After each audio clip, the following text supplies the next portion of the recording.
But terrorism, 9/11 for instance, according to classical Islamic law, is classified as hiraba, which carries the death penalty.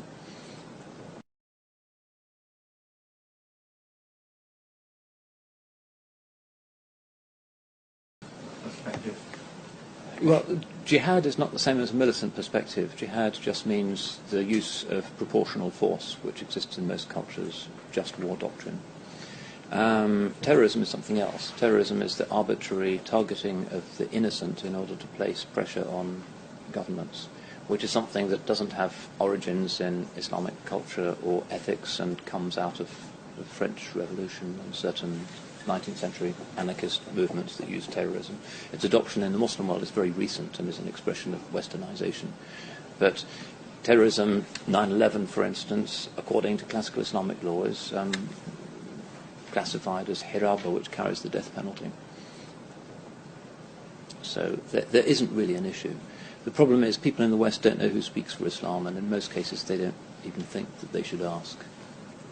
Islam has leaders and muftis and Islamic universities that issue declarations on these things, but everybody's very vague about what Muslims actually think. So they know about Abu Qatada or whoever, but they don't know what the Mufti of Egypt is saying about anything. It's pretty hopeless, really. But then Muslims can also misunderstand what's going on in the Christian world. I met somebody in Mali 4 years ago who was a bit out of touch, no broadband connection in Timbuktu. So he told me the leader of the Catholic Church is the Pope and the leader of Protestant Christianity is George Bush. That was his perception of the world and religion and violence and who leads the other religion. But really, it is the case that you can read the Times from cover to cover for a whole year and not be able to name a single Muslim leader. It's just not on the screens of the chattering classes in the West that they should tell people what Muslim leaders actually think about these issues. It's just not done. Okay, any final questions? Yes, at the back. Hi. You spoke a lot during your talk about the conflict perhaps between the secular Western values and some of the more traditional Islamic.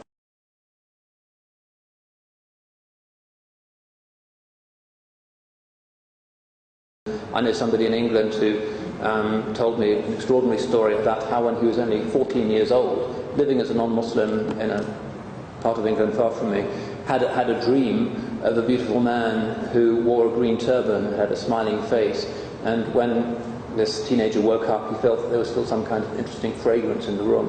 And he read and he read and he realized that it was Sayyidina Muhammad sallallahu alaihi wasallam, and he became Muslim and he's now Hafiz of Quran, even though he's a convert to Islam.